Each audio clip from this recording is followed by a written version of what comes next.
আমার ছেলে যখন ক্লাস 1-এ পড়ে তখনকার ফার্স্ট প্রাইজ এই প্লেটটা, সেইটাই আজকে ছেলেকে খাবার দিলাম।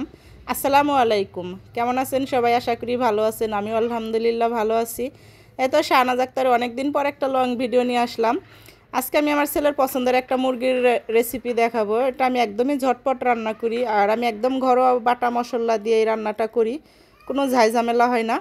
আর ও এভাবে মুরগির মাংসটা খেতে অনেক ভালোবাসে। আমি যদি ঝাল ঝাল করে রান্না করে দেই, মুরগির মাংস ভুনা করে দেই, ও ফার্মের মুরগি খায় না।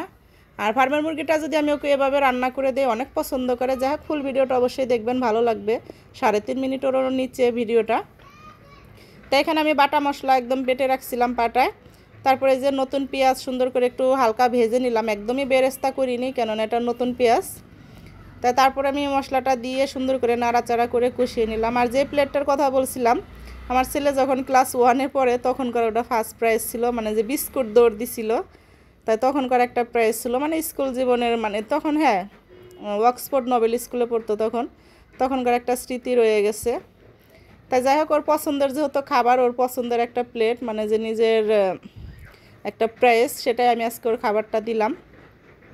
তারপরে ম্যারিনেট করা মুরগির মাংসগুলো দিয়ে দিলাম। আর অনেকে বলে মুরগির মাংস রান্না করলে নাকি গন্ধ লাগে, কেন গন্ধ লাগে জানি না। আমি মুরগির মাংস রান্না করার আগে যদি এভাবে একটু মরিচের গুঁড়া, লবণ, একটু লেবু দিয়ে যদি আপনি ভালো করে ম্যারিনেট করে রাখেন ঘন্টাখানেক, আর এভাবে রান্না করে খেয়ে দেখবেন। আর একটা ফানি ভিডিও ছাড়ছিলাম শাশুড়ি নিয়ে। আর সত্যি কথা বলতে কি, এই মুরগির মাংসটা আমি আমার শ্বশুরবাড়িতে একদিন রান্না করছিলাম, সবাই অনেক মজা করে খাইছে। আসলে ওরা তো রান্নাটা আমার দেখে না যে আমি রান্নাটা কীভাবে করি। মজা করে এই জন্যই বলছি, যদি সামনে এসে দেখতে পায় যে আমি না মুরগির মাংসের ভিতরে মিষ্টি টমেটোর সস, দুধ এগুলো সব দিয়ে দিতেছি, লেবু, তাইলে বলবে যে হাই হাই কী দেয়, কী রান্না করছে। কিন্তু খাইতে গেলে কিন্তু ঠিকই এটা মজা লাগে, বিশেষ করে কিন্তু এটা সাদা পোলাও দিয়ে ভালো লাগে।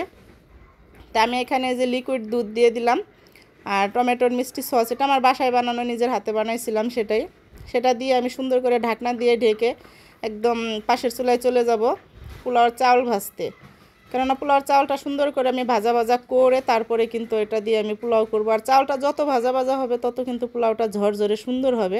আমি একটু কাঁচামরিচও দিলাম, আর আমার ছেলে কিন্তু অনেক ঝাল খোর, ও কিন্তু অনেক ঝাল পছন্দ করে। আমি মাংসের ভিতরেও কিন্তু অনেকগুলো কাঁচামরিচ একদম চিড়ে তারপরে দিছি, মানে ঝালটা বের হবে, শুধু বিচি বের হবে না। তারপরে তো যে গরম পানি করে রাখছিলাম, গরম পানিটা দিয়ে দিলাম, দিয়ে তারপরে যে দমে রাখছিলাম, দেখেন কি সুন্দর একদম ঝরঝরে পোলাও হয়ে গেছে। এই পোলাও দিয়ে কিন্তু এই ফার্মের মুরগিটা খেতে কিন্তু অনেক ভালো লাগে। যে যারা বলেন যে ফার্মের মুরগি খাই না, তাদেরকে বলবো যদি রান্না সুন্দর করে করে একবার খেয়ে দেখেন, এভাবে অসাধারণ লাগবে। তাই যাই হোক, আমার রান্নাটা কেমন হলো অবশ্যই কিন্তু সবাই জানাবেন। আর যারা আমার ভিডিওটা ফেসবুক থেকে দেখছেন অবশ্যই লাইক কমেন্ট শেয়ার করবেন। আর ইউটিউব থেকে দেখলে অবশ্যই আমার চ্যানেলটা সাবস্ক্রাইব করে রাখবেন।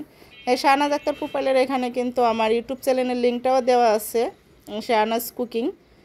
তাই যাই হোক, রান্না কিন্তু আমি শেষ করে ফেলালাম। লাস্টে আমি একদম চুলাটা কমিয়ে রেখে তারপরে দমে দিয়ে রান্না করব, তাহলে মশলাটা সুন্দর মতো ভিতরে যাবে।